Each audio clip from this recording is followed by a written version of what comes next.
Okay, that's our pork. Our pork is ready. Oh, God, this looks great. See, it's got that great caramelization on the top. The sauce is still beautiful. Nothing's burnt. We want to let the meat rest. It's really important that this pork rest for at least 10 to 15 minutes, if not 20. It's still going to be nice and warm inside, but the juices are going to redistribute.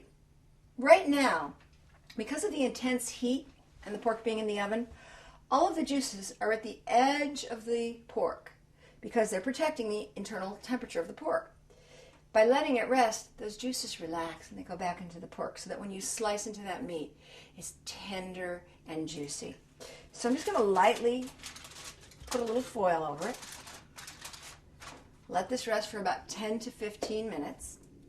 The sauce is perfection.